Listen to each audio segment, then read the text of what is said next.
Hey guys, welcome back to Magic TV. My name's Craig. It is 12 o'clock on a Sunday, which means it's time for a Q&A. Now, this is where I take all the questions that you've asked over the course of the week, and I try to answer them to the best of my ability.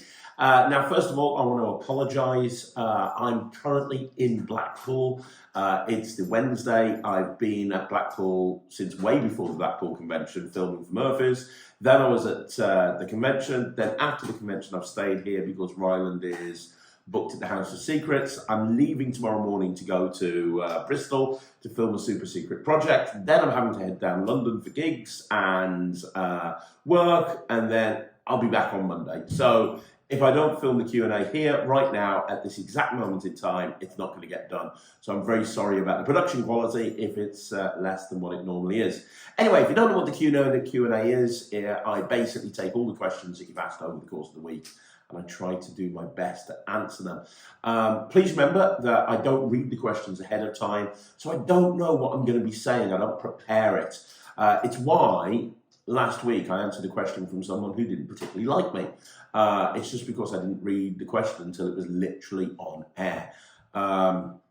So yeah, if one of the questions that you asked is the sort of question that I think might make a more meaty answer, you know, it's the sort of question that I could maybe do a whole video about, then I will do that. But yeah, thanks very much for answering the questions. I really appreciate it. Make sure you ask the questions by Tuesday at the latest. I typically film these on a Tuesday or a Wednesday, so anything that comes in after the Wednesday won't get dealt with. You know, I won't deal with it. If I do miss your question, I'm very sorry. Just ask it again and I'll get back to it next week. Anyway, with that all being said, and without further ado, there's a whole bunch of questions here that I can see, so we're going to get straight into this week's Q&A. Okay, so the first question is from Nathan Elber, and Nathan says, "Hi Craig, why do you think coin magic takes such a backseat to card magic these days?" Which is a great question. I don't think it necessarily does any more than it always has done. You say these days. I think that coin magic has always been less popular than card magic, and there's a couple of reasons for that.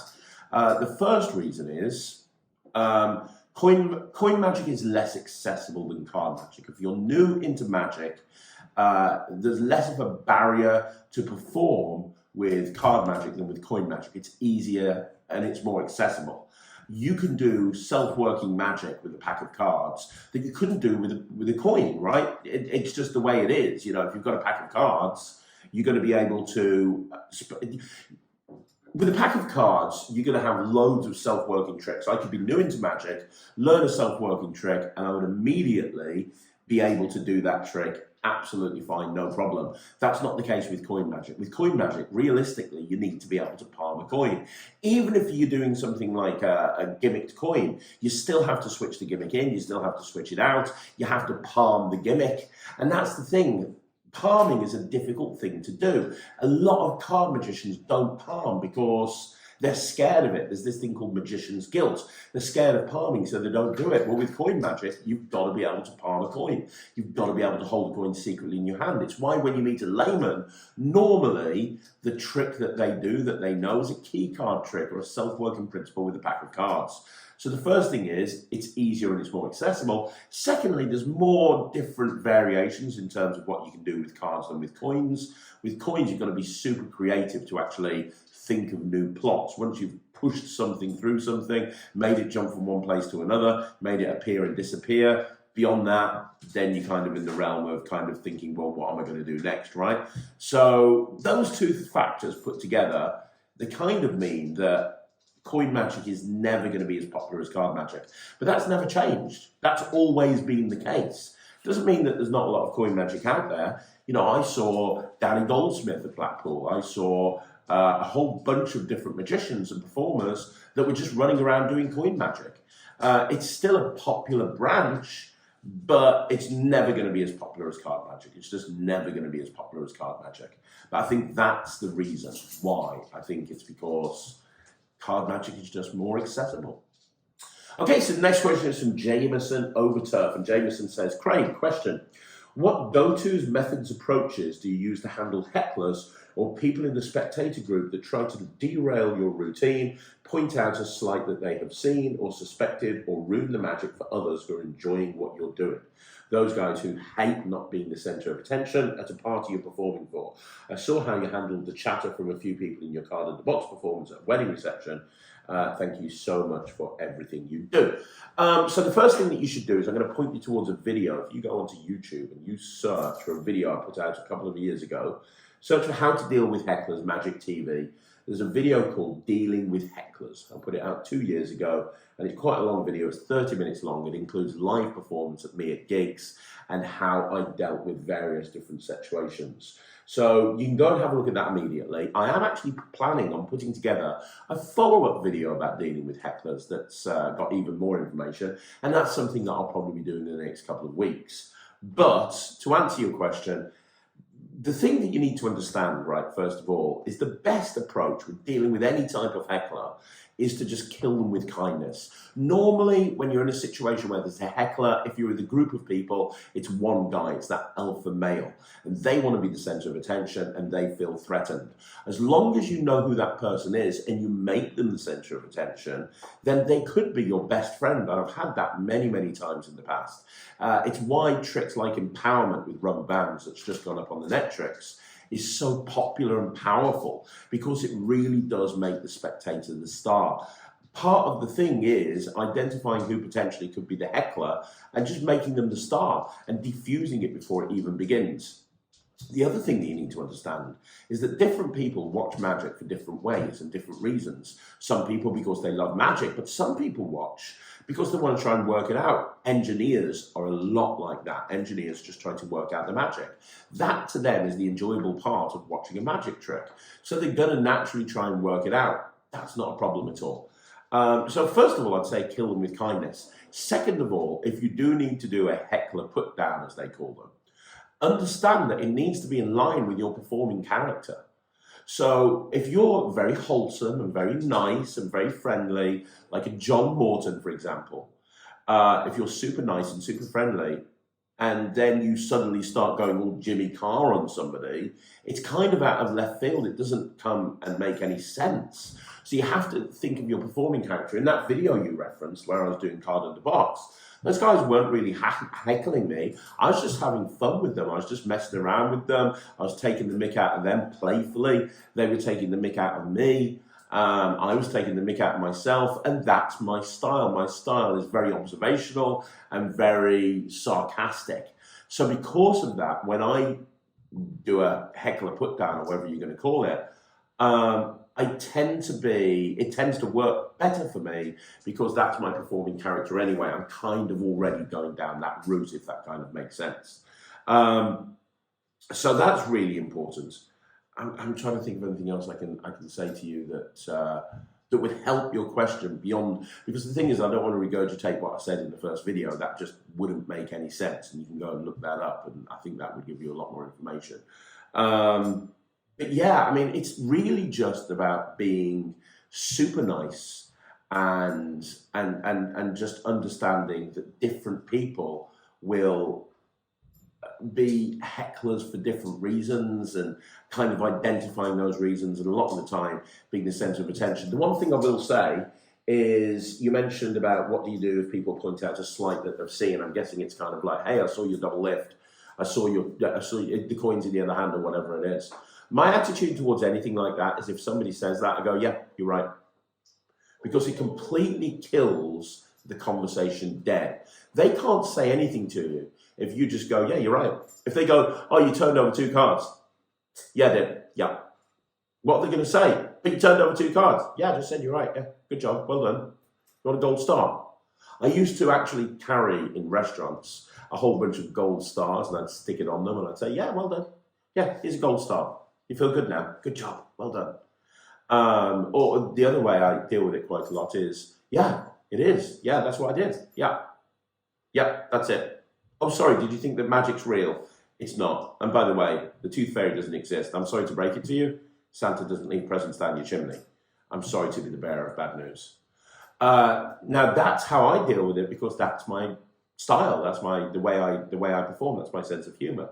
The point I'm trying to make is, it's important to, you know, what am I trying to say here? It's important to just derail the whole thing. So if you argue with them, I had a friend who no longer lives in the country, and he wasn't particularly great at sleight of hand, and he was constantly getting busted. And he used to do sponge balls a lot, and somebody would always say, it's in the other hand. And he would turn around and he'd go, right, okay, prove it. Bet. He'd get really confrontational with them over a stupid trick. You know, if somebody said to me, hey, the sponge ball's in the other hand, I'd go, yep, well done, good job. But let me show you something even more amazing with it. And then I'd kind of go in a different direction with it. And I think that's really important, having the ability to adapt like that. But yeah, I mean, that gives you a little bit of information. Go look at that video. There's a lot more information in there. And I'll be putting another video up in the next few weeks. But hopefully this helped a bit. Okay, so the next question is from Illusionist Ed Zeus. And Illusionist says, it's hard to ask my question, but I hope that you'll understand. If I ever plan on do some tricks, I always buy them. Doesn't matter if I already know the method. I believe that the right thing to do is to buy them. But what is the right thing to do if at the lecture the magician teaches his tricks? Can I use them? Or do I need to pay for them anyway? For example, at the Blackpool Magic Convention, a lot of magicians taught their tricks. Can I use these tricks in my show? Thank you. Right, so at lectures, 100%. You've got to understand that if you're at a convention, that lecturer is being paid to be at that convention. That lecturer is being paid to be at that convention, to lecture and teach to you. Absolutely, you are within your right to take any of those tricks that that lecturer has taught and learn them. You paid your money to go into that convention. You paid your money to go into that lecture. You can learn those tricks, regardless of whether you buy anything off them or not at the end of the lecture. And that's how I've always structured my lectures. I want people to go away, whether they buy anything or not, and be able to do the material. It's how I know Lloyd Barnes of Blackpool, when he lectured, structured his material to be able to do exactly the same thing. You know, you could just, one of my favourite take-homes of the whole of the convention was a trick that Lloyd taught on his lecture. So absolutely, 100%. You know, if you want to buy their stuff, great, buy it. But you don't have to. And you can perform anything that you're taught, as far as I'm concerned. Now, the other flip side to this is if you're at a convention and you're in the bar, like the Ruskin or the convention bar, and you're performing or you're sitting with people and somebody shows you a trick and then explains it. Well, then I think you need to ask permission, because they're not paid to be there. They're not a lecturer. That might be their signature piece, or it might be something that they're planning on releasing, and they showed it you, and you know they don't want you to do it. So if you're sitting in a bar with people and they show you a trick, I would simply say, hey, that's really good. Could I have a go at that? Would you mind if I actually tried that and performed that and get their permission? And if they say no, respect that. But those are the two situations there. But in terms of lectures, I don't think you've got a problem at all. Okay, so the next question is from Paul Brashear, and Paul says, Craig, absolutely quality channel, thank you very much. Where can I get a specific deck of cards created? I have an idea for on an old effect, but I need to get the deck made up and test and trial to see if, and I need to see if there are companies or people that can help me. Can you recommend, please? Couple of places that spring instantly to mind. The first is Print by Magic. James Anthony from Print by Magic will create the playing cards for you if you need anything photoshopped or created, and will also print them in small runs or larger runs. It's totally up to you, and the card stock is very good. The other company is Made Playing Cards. I've got a couple of prototype decks sitting around here from Made Playing Cards while we're waiting for the USPTC run, and Made Playing Cards are awesome. They really are. Love Made Playing Cards, love them to bits.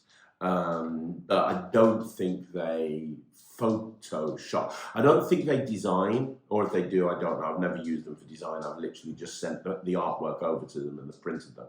So I'm not 100% sure, but Made Playing Cards will print them to a very high quality. But if you're wanting them designed and printed, I'd start with James Anthony at Print by Magic. So the next question is from Steve9. Hey, Steve. Steve says, hi, Craig. It was great meeting you at Blackpool. Likewise. Podcast was great, too. Thank you. But it was a complete car crash. But that's what we wanted. Did you see any trick at the convention you haven't seen before that you liked? Yeah, a few things. So first of all, Harrius' new trick, Cube Buster, was brilliant, which is a solve of a 7x7 Rubik's Cube. By the way, I'm going to be doing a video on this at some point, so I'm going to keep this brief. But Cube Buster was really good. I also like Drop. Drop was great. I think that everyone was buzzing about Drop. I was very impressed by Julio Montoro. I think that some of Julio's stuff was exceptional. Julio had some really nice material, and I've ragged on him in this channel in the past and not given him the greatest reviews for stuff. But what I saw from Julio was brilliant. Talking about Julio, in the bar one night, him and Joel Miranda showed me a trick that they've got coming out very, very soon, and it blew my mind. It had a moment that I just didn't see coming, and it was exceptional. Really, really good. So that was great. Although that's not going to be released, I think, until about April, May. The stuff by Wayne Fox and David Penn was good. I liked Wayne's rubber band trick. I also liked David's accumulator deck. That was fun as well. Those, I think, were the best things that I saw that I hadn't seen before. I'm trying to think if there's anything else, but there wasn't really. I think those were the ones that stood out. There was one other thing by Climax Magic. It was a burnt shoe illusion where a shoe gets burnt and disappears and appears in a chest that's been on the table the whole time. That was super fun. Really enjoyed watching that.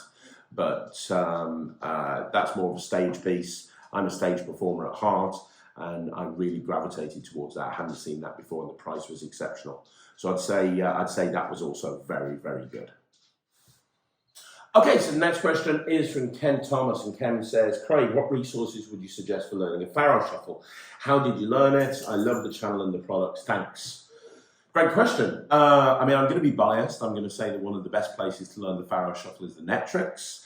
We've got a full sleight school on every type of shuffle you can imagine, and then some, and the Faro shuffle's on there.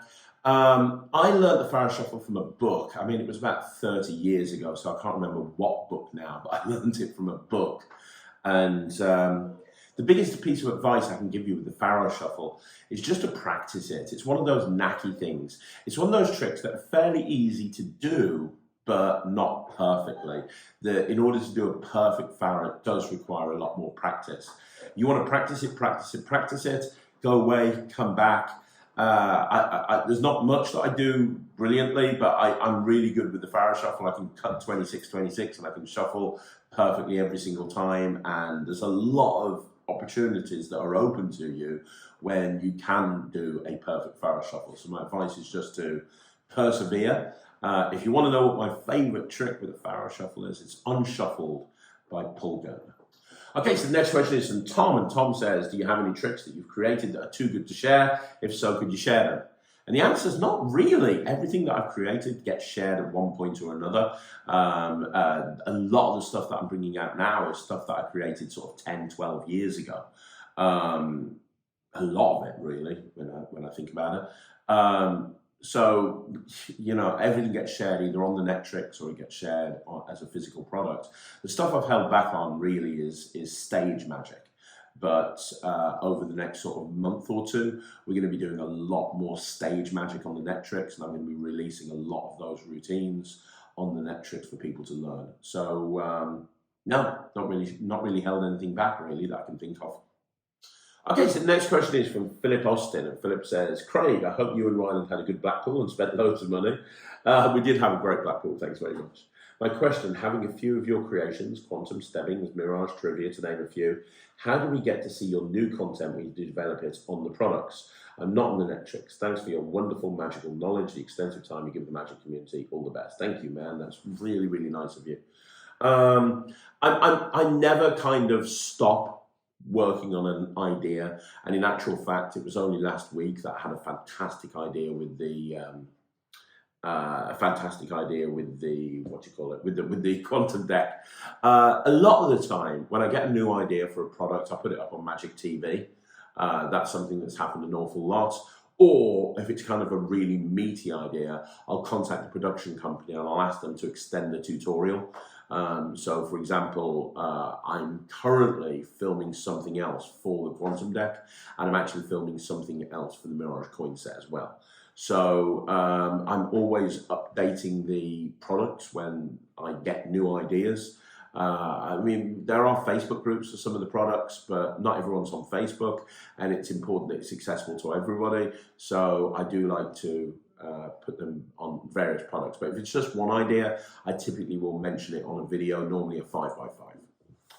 So the next question is from George Pickard, and George says, Craig, you say I'm not going to give you any screen time for stupid, toxic comments, but then you continue to talk about it for 8 minutes. This is a waste of time and energy. Stop it. It's below you. Yeah, I know, George, and you wouldn't believe how many comments I get that I don't talk about. Probably about 20 a day, maybe 30 a day. If I count people who decide to email me directly off a fake email address. It's just that happened to be on the Q&A, and so I answered it. But most people don't leave negative comments on the Q&A. Weird, but true. So yeah, I try not to give them screen time, and a lot of the time it doesn't bother me, but occasionally I do address the question. Okay, so the next question is from Hungry and Hungover, and Hungry and Hungover says, hey Craig, what's the last trick Matt performed in his solo show? The box with the prediction that was there the whole time. If you could steer me in the right direction with where or who to look up to purchase, that would be much appreciated. Yeah, he kind of, that's a master prediction system. Excuse me. So Ryland uses that in his show, as Matt starts to do shows, he'll use it in his show as well. But Ryland uses it in a lot of his shows. It's called the Master Prediction System. There's a few different places that sell and make a Master Prediction System. The best, in my opinion, is the Malloy Master Prediction System. That is a Malloy Master Prediction System. So what's nice about it is you can have the box out from the very, very beginning. Like you only saw Matt's part, but that box was there from the very beginning as people walked in. The stand doesn't come with it. We got the stand separately, but it's nice that it's just hanging there from the very, very beginning of the show. If you're in a smaller venue, you don't have to hang it up. You can just put it on the edge of the stage. Like Ryland's using the Master Prediction System at the moment at Blackpool. We're at the House of Secrets this week, and he's doing a bunch of shows at the House of Secrets, and every night he's using the Master Prediction System. He's using it to close the first half of his show. So there you go. It's called a Malloy Master Prediction System. It's not cheap, but it is a really good prop, and it plays exactly like you saw Matt do. Okay, so the next question is from ManRat290. He says, she says, I'm new to Magic and I want a cheap peak device to start with. Could you recommend a cheap peak wallet and other device so I can see a spectator's drawing? Okay, yeah, of course, MadRat290. The two pieces, right, okay, so first of all, 3 things. First of all, go and look at a video that I put online a few weeks ago. It's called 5 Ways to Obtain a Peak Without a Peak Wallet, or 5 New Ways to Obtain a Peak Without a Peak Wallet. If you search on Magic TV on YouTube, you'll see it. That's got some really cool ideas with business cards that won't cost you hardly anything. A good, cheap peak wallet is the one that's just come out. Is the Shelby wallet. Is excellent. I think it's only £40. And the peak on it is fantastic. It really is. It's a very good peak. My everyday carry is an Orphic wallet. The peak on there is great. But the Shelby wallet is a lot cheaper, and the peak is brilliant. It's quite unique. So that's a relatively cheap way of doing it. I don't know how much Telethought is, but the Telethought wallet, which was by John Cornelius and re-released recently by Murphy's Magic, is a really good peak wallet, and I think that's quite inexpensive as well. You'll have to check the prices online. But if you don't want to go down the route of using a wallet, I would go and learn a center tear, because a center tear will allow you to do exactly the same thing. If you want to peak a drawing, a center tear will allow you to do that, and you just need a piece of card, like a business card or a file card or something like that.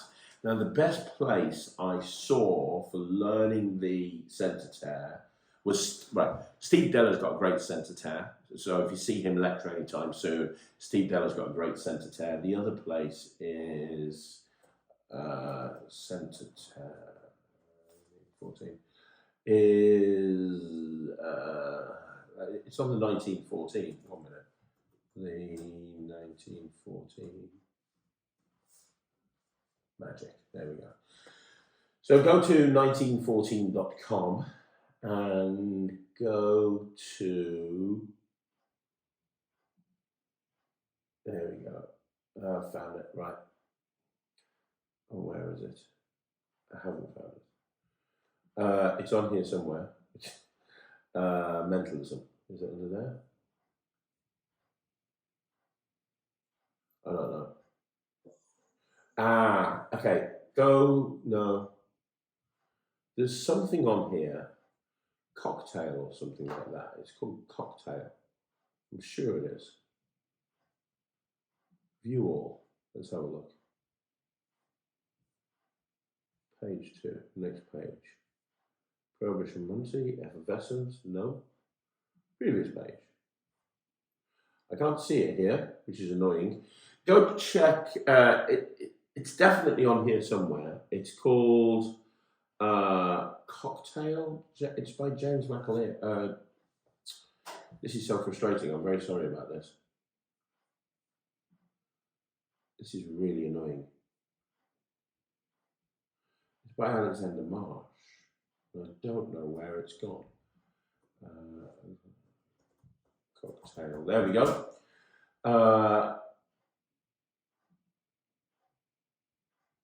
Okay, Cocktail by Alexander Marsh. There it is. Cocktail by Alexander Marsh. Took me a while, but I found it. A brand new Super Sequel Centre Tear. Yeah, so go search on 1914 Cocktail by Alexander Marsh. That's one of the best centre tears that I've ever seen, and it's free. Yeah, well, I mean, you have to pay for the technique, but then you don't need a prop or anything like that. You just need a piece of card. Okay, so the next question is from Johnny Coates, and Johnny says, "Hi Craig, love your channel. My question is, what is the best trick you can recommend for learning and practicing palming a card?" That's a great question. The problem with palming a card is the fear of getting caught. So if you're doing something where the focus is on the deck, that can be a problem, because if you're getting burnt by the spectators, you can get a little bit nervous and the palm might show. You want to have a routine where there's no focus on the deck at all. And the card palming part isn't really an important part of the trick. I would recommend a trick by Paul Harrius, and it's called Whack Your Pack. Whack Your Pack by Paul Harrius, which is a really fun game where a spectator picks 10 cards. A spectator looks at a card from 10 cards and then shuffles them, and then you play a game of kind of psychic snap where you put the card on the table and they have to put their hand on it before you put your hand on it. And they ultimately win, but then you show that the card was in your palm or in your pocket from the very, very beginning, whichever you prefer. The nice thing about this routine is the focus is not on the deck. The construction of the routine and the way it works means the focus is completely elsewhere. And the revelation is that the card was in your palm the whole time. So if they catch you palming the card, it's not a problem, because that's ultimately the end of the trick as well. So I've always suggested to people that if they want to learn to palm a card and you want to get good at it and you want to do it in the real world, start with Whack Your Pack, because it will give you confidence palming the card, and then you'll realize very, very quickly that when it comes to palming, you can get away with almost anything. So there you go. That's what I'd say. Whack Your Pack by Paul Harrius, which you can learn from The Art of Astonishment. Okay, so the next question is from Daniel Carter, and Daniel says, "What do you do about those people, usually kids, who follow you around to every group at gigs? Also, have you ever been recognised by another magician at a gig?"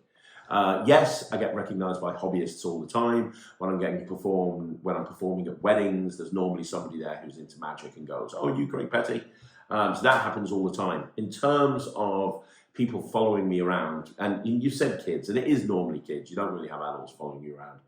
I have a way of dealing with that brilliantly. So what I do is, first of all, I show the kids some magic. So I don't just pay them lip service. I'll spend 10 minutes performing magic for them, specifically designed for them. And at the end, I'll do some really cool rubber band stuff, Touch by Hanson Chen, that sort of thing. And I'll finish off by saying, "Hey guys, would you like me to teach you a trick?" And they go, "Yes." And you go, "Okay, I'm going to teach you a trick." And I teach them the jumping rubber band, which is one of the first tricks that Ryland learns. And it's very easy to teach a kid how to do that. They can learn it straight away. So I teach them the jumping rubber band. And then, let's say there's 10 kids, I give each one of them a rubber band and I put it on their wrist. And I say, right, for the rest of the time that I'm here, don't come up to me. I'm going to be watching you. You don't know when, you don't know where, but I'm going to be watching you. And I want you to run around and show your rubber band trick to people and practice it. And then at the end, before I leave, I'm going to give a prize to whoever does the trick the best. Okay? So, and then I teach them the trick, I give them all a rubber band, and off they toddle. They leave me alone then. Now, I kind of keep an eye on them at the corner of my eye, but I'm not really focusing on watching them. But the thing is, from the client's point of view, they just want those kids to be happy. The kids are having a blast. They're running around showing everyone magic tricks. The amount of times I get feedback from people, from clients going, oh, the kids had a great time, they were performing magic, thank you for spending time with them and teaching them a trick. The client loves it, all the adults love it. They can see that the kids have learned this really cool trick. And at the end, the prize I give them is the deck of cards. And I make a big deal of it and I say, look, I've come here to this gig, because I throw the cards away at the end of every gig anyway. And I say, these are the cards that I've used during my performance here today. Now, it's not a full deck, because sometimes I give cards away as souvenirs, but it's a magical deck. This is the deck that I've actually used. I'm going to give this away as a prize to the person who did the best rubber band trick. And I sign the card, the card box. So I say, I'm going to sign it for you as well. And then I'll point out the winner. I'll get them to perform their rubber band trick to everybody. I'll hand them the pack of cards and I'll go. So it just keeps them out my hair for the entire time, but it also is a nice, easy way to actually do so as well. And all you need is a few rubber bands and you're good to go. So there you go. That's what I do to stop kids following me around. Hope that helps. Okay, so the next question is from Bobby Jenkins, and Bobby says, just say I love all your channels, thank you. It's like a drug addiction to me, I appreciate that, man. I get withdrawal symptoms if I can't see what's happening every day. My question is, on Blackpool Magic Convention, I was looking to see if they had anything similar in Ireland and could not find a thing. I know that everyone would have a blast here, Guinness, etc. I know it'd be very well received. I know the perfect venue, the perfect pub hotel like the Ruskin, and the perfect location for it in Dublin. Have you heard of anyone doing it here?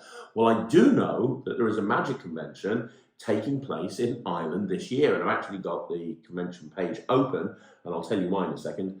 It's called the Midwest Magic Convention, and the website address is midwestmagicconvention.com. It's from the 17th of November to the 19th of November, which is the Friday, Saturday and Sunday this year, at Tracy's West Country Hotel, Ennis, County Clare, Ireland. And there's 268 days until the convention starts. And if you go on there, you'll see that they've actually announced two magicians already, Jay Sankey and Michael Finney. Two of the best names in magic as far as I'm concerned, Jay Sankey and Michael Finney. However, and they haven't announced this yet, and I don't know if I'm even meant to be talking about this. I'm lecturing there as well, so I'm going to be going over there and lecturing as well. I'll probably take my dealer stand with me. There's going to be world famous magicians. There's going to be a gala show on the Sunday night. And the Midwest Magic Society's commitment is to support younger magicians, and that's why we're offering free tickets for under 14s, which is a really cool idea as well. And as well as that, they're having a competition. They've got a junior, they've got a close-up, and they've got a stage competition, which you can enter. And here's another little spoiler for you. Ryland's entering the junior competition. So he's coming with me and he's entering the junior competition and I'm lecturing. So I'm going to be there. Ryland's going to be there. Jay Sankey's going to be there. Michael Finney's going to be there. It seems like it's going to be a killer convention. It's called the Midwest Magic Convention. So in answer to your question, is there anything taking place in Ireland? Yes. And you can get tickets on there now. They've got a discount for early bird tickets. So there you go. Hopefully that is very specifically answering your question. So the next question is from the Drunk Magic Ukulele Player, and there's a few questions here. Hi Craig, I really enjoyed Matt's performance and I thought he did really well. I agree, thought he did amazing. Is there a physical magazine that magic magazine that I could subscribe to that you could recommend? I recommend 3, Mazel Magazine by Preston Nyman. I actually write for Mazel Magazine. A lot of people don't know that, but it comes out bi-monthly and I write an article and a unique trick in there every 2 weeks. So Mazel Magazine, go check it out. Also Magic Scene, which is a great magazine, been around for years. The team at Magic Scene do a brilliant job. And finally, Genie Magic magazine, which I'm a subscriber to as well. And they have, when you subscribe, you can actually get access to every single edition that they've ever put out online as well. So it's great for that sort of thing. So Genie and Mazzle and Magic Scene are the best ones. I've also got a signed copy of Quarantine, but it's signed to Kevin, which is not my name. Can you explain this? Yeah, I signed it for Kevin, I imagine. Quarantine was like about 15 years ago, but I'm guessing, you know, just change the name by default to Kevin and we're going to be good. Finally, please read this in your mind and not out loud. Could you? Okay. I can't do it this one because I'm in Blackpool, but I'll do that for the next one, no problem. So yes, I love that idea. I'll do it for the next one. You got it. So next question is from Max Gibson. And Max says, are you going to do a review of glyphs? Yes, I am. I just need to get around to it. I haven't got around to it yet, but 100% I will get around to it and I will do a review of glyphs. It will be coming and it will be coming at some point relatively soon. Next one is from Ryan Mabe, sorry, and Ryan says, if that last question was too long, here's a shorty. Which silver scepter do you use? I bought a cheap one, but it barely moved and the elastic broke. Thanks for everything. Look forward to it. Look forward to Apparition. Oh, well, I hope you like Apparition. Ryan, the one I use is by Alec Powell. So Alec Powell is an incredible magician. He runs the Albion Magic Company. And they're not cheap, but they're not the most expensive ones either. I would seriously go for a Albion Magic one. He makes them by hand, and they are great. Yeah, it's really important that if you're doing silver scepter, you get a good silver scepter, and the ones that Albion Magic make are brilliant, and they do not break. So go for an Albion Magic. In fact, a lot of the entertainers and non-stop kids use silver scepters, and we get them in bulk from Albion Magic, and they are so good. Okay, so the next question again is from Ryan May. If this is too long, please disregard. I'm going to be doing my first show for family later this month. I have a set list that I think could work, that I could make work, but thought I'd ask you to look over it if that's okay. Whew, okay, Chicago opener, acrobatic aces into international reverse coin matrix, then hide and seek coins into an ambitious card ending with Daryl's roped up deck, ending with TCC's chop cup with baseballs, then switching to a paper cup with chop and a bill. My dad thinks it would be funny to have my uncle bring a $100 bill for that last bit, and I can have it end up in a Tommy Wonder style ring box. Thanks for everything, Craig. Right, okay, so let's have a look at this really quickly. Chicago opener is good, although if you're going to open with a card trick and maybe do something initially to, you know, like just make the deck of cards appear or do something like sudden deck or something, because the thing with any card trick, including Chicago openers, it starts with pick a card, and it's nice to actually have something a little bit more visual to grab people's attention first. Acrobatic aces is a good one to go into after Chicago opener. Then into international reverse coin matrix. I'm guessing you're using the aces that you've produced I'd produce the aces first and then go into acrobatic aces. So after Chicago opener, if I were you, why not, if you're transitioning all of this stuff together, think about how everything can build. So, you know, you've got Chicago opener, which is great. And then you say, well, you know, I want to take this one step further. I found your card. Let me see if I can find 4 cards. Then you find the 4 aces. Then you go into acrobatic aces. Love the idea of doing international reverse coin matrix. Then hide and seek coins. Yeah, that's fine. You know, you got the coins out for the matrix, no problem. And then into an ambitious card ending with Daryl's roped up deck. Think about, if I were you, I would go for, if you want to put the ambitious card in, put it in earlier on and maybe take one other thing out. Because the thing is, you've got the perfect opportunity to do a deck switch there, because you put the deck of cards back in the box so that you can do the international coin matrix and the hide and seek coins. You can very easily say, hey, I need some coins for this, and switch the decks, switch the boxed deck for another deck while you're going and finding the coins. So you've got the perfect opportunity to bring in a blank deck, for example, and go into something like Blizzard or one of the many blank deck tricks. So I'd consider maybe ending with a blank deck routine. It would end the card stuff so much more impressively, and you've got that built-in misdirection and time misdirection because you're actually doing coin magic halfway through. Then you're ending with TCC's Chop Cup with baseballs and then switching to a paper cup with Chop and a bill. I wouldn't do Chop Cup followed by Chop. Pick one, do one or the other, because I think they're just too similar. I think that doing the Chop Cup, you could justify it by saying, if you were going to do Chop Cup, I'd do just one phase.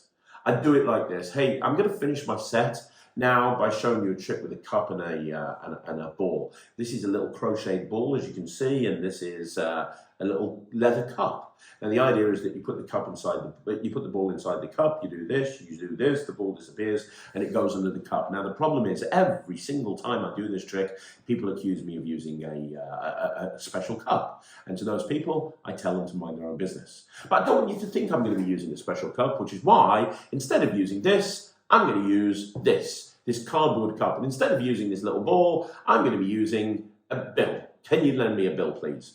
And I just do one phase of the Chop Cup and then go into Chop, if you were going to want to put both in. But my advice would be to pick one and go for one. And yeah, your dad is right. The higher the denomination, the funnier the trick, especially if you're making it disappear, which is what you're doing in Chop.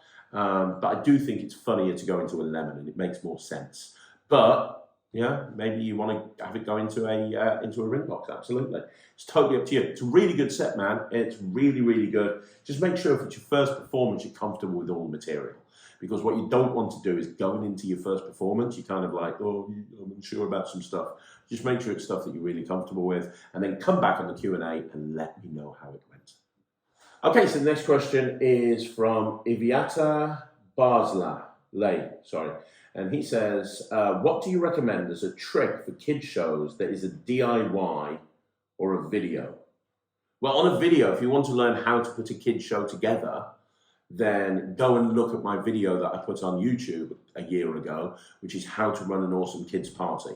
Just go onto YouTube and type in how to run an awesome kids party, Magic TV, and it'll come up. That's an awesome video. But in terms of what do I recommend as a trick that's do-it-yourself, I think that the most underrated trick for kids shows is Cards Across. I think Cards Across is absolutely brilliant. And I think you do Cards Across correctly, it can absolutely kill. So I'd say Cards Across is a really good one.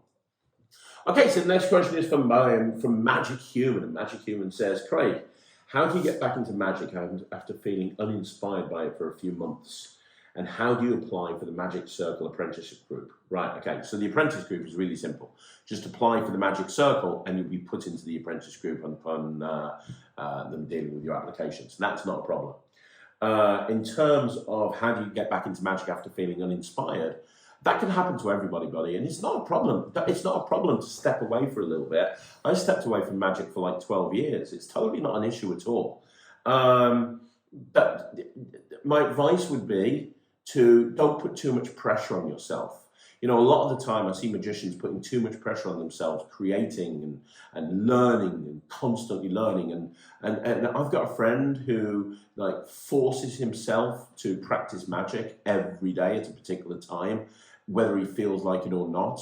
And it's almost like a chore. And I've seen professional magicians offer this advice. Oh, make sure that you've got a set time every day that you practice, whether you feel like it or not. No. Magic's meant to be fun. Magic's meant to be, you know, if you don't feel like it. I say that to Ryland the other day. Ryland practices like a beast. And the other day, he was playing on his Switch, and he kind of switched it off and just grumpily walked it off. And I was like, what's the matter, dude? He's like, oh, I'm going to practice the multiplying balls. And I was like, do you want to? He's like, not really, I've got to. I'm like, no, you don't. Go back on your Switch. Don't be an idiot. Come play on the Switch. Magic will always be there. Just take a bit of a time off. Just skip the magic for the night. And, you know, don't force yourself into it, you know, and perform something that you love. Just practice something that you love, you know, whatever that may be. I mean, with Ryland, it's the dancing cane. he'll just practice the dancing cane over and over again, and it fills him with so much joy. So practice not the dancing cane, but practice something that you really enjoy and it's really fun to you. For me, it's coin magic. So practice something fun and then go out and perform. You know, the thing about magic is it's meant to be performed to people. And those reactions, when you perform to somebody and you get those, oh my God, how'd you do that? Reactions. That makes you realise why we do what we do. Or don't even practice anything, don't even perform anything, and watch some magic that you really like. I always get inspired watching some of the early Jay Sankey stuff. So, you know, just understand why you fell in love with magic in the first place. That's the biggest advice I can give you. Okay, the Gaff Man Project has a very simple 5-word question. Hey Craig, Apex or Orphic? I haven't really played around with the Apex wallet yet. My Orphic is my go-to. It's my everyday carry. It's the wallet I love performing. It's the one I perform in gigs. I think it would probably have to be the Orphic wallet, but I don't want to say that for sure because I haven't got the Apex wallet yet, so I don't know 100%. But if I had to guess, I'd probably say the Orphic wallet. Okay, so the next question is from Grey Magic TV 2.0. And Grey Magic TV 2.0 says, hey Craig, hope you're well. What do you think of Haunted 2.0? Yeah, it's good. Do you think I should do that at a gig or on the street? Yeah, if you feel comfortable with it. It's the same with any trick. If you like doing it, one man's trash is another man's treasure. There's something that I might like doing that other people would hate doing and vice versa. So if you like it and you like the effect and it makes you feel good, go ahead and do it. And how do you get out of stage fright? Thanks for everything that you do. Amazing channel. Keep all the great work. Thanks, buddy. Well, first of all, I did a video on there, said it was how to cope with nerves. So you can go and look at that in the archives. Just go and search on YouTube, Magic TV, how to cope with nerves. You'll see a whole bunch of advice on that. There's a bunch of advice on the Netrix as well. That's something that we're delving really deep into on the Netrix, on how to deal with nerves and how to deal with stress. But if you saw the recent Matchumentary where Matt was performing on stage and he was really nervous backstage, Ryland summed it up perfectly.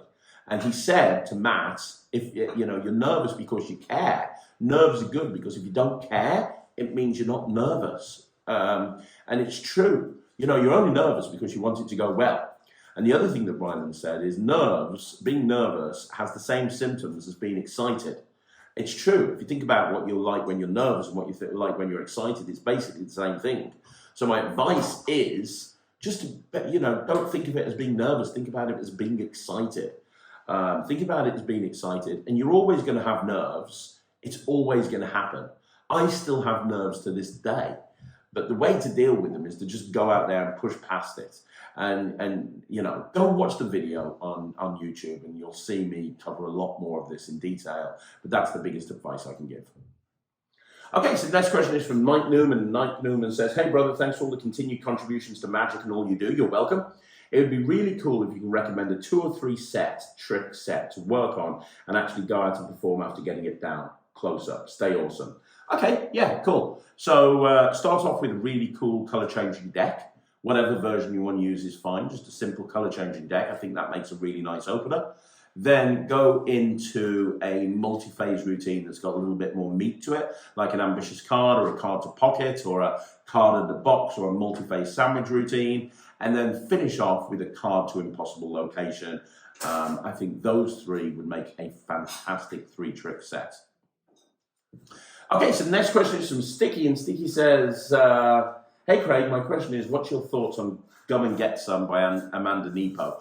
I think it's great. I saw Eric and Nick on the Penguin Stand perform it, and they did an amazing job. I also saw Amanda perform it, and she did an amazing job. I think it's really good. I think it has to fit your style. It wouldn't fit my style, just because I'm not the sort of person to carry gum around in my pocket. So it wouldn't fit my style, but I know somebody like Ryland would boss with it. So I think it's good. I think it's good. I'm going to review it soon. I haven't actually watched the tutorial or anything. I'm basing this just off seeing people do it. And also Eric explained to me how it worked, and it is very clever. But yeah, I'd say go for it. It's good. Okay, so the final question today is from JRW Magic. And JRW Magic says, hi Craig, hope you're well. I know you love all of Henry Harris's products, but what's your favourite? Thanks, Jack. Well, I've got to be honest, the new one that I saw at Blackpool, his Cube Buster, was incredible. I thought that was really good. But my favourite, I think, has to be Cube and Bottle. Just because I do it at every single gig. I think it's a beautiful routine. It has to be Cube and Bottle. If not Cube and Bottle, then Rubik Extreme, the original Rubik's Dream. I do use that mini cube a lot in my close-up work. So now Ryan will give you a completely different answer. He'd probably say Venom Cube because he opens his show with Venom Cube. So he'd probably say Venom Cube. But I reckon Cube and Bottle or, yeah, Cube and Bottle or Rubik's Dream. But they're all good, let's be honest. They're all good. I'm forgetting Magnet Zero. That's not even a cube trick. Magic Zero as well. Is it Mag Zero? So there you go, guys. That's another Magic Q&A in the bag. Another Q&A in the bag. Thank you once again for joining me right here on Magic TV. Really appreciate it. If I haven't answered your question, I'm very sorry. I will get to it next week. If you want to ask more questions, then very, very simply just leave them in the comments down below. And if you want to see more videos, just like the video, subscribe to the channel, leave a comment down below. It was great meeting everybody I bumped into at Blackpool. Thank you very much for spending your time chatting to me. You want to join the Netrix? It's very simple. Just go to www.thenetrix.com. That's www.thenetrix.com. And you can get access immediately and see what all the fuss is about. We've had more people sign up in the last week than we have in the last month. They continue to grow and grow and grow. So thank you for your continued support. I will see you again soon on another video on Monday. My name's Craig from Magic TV.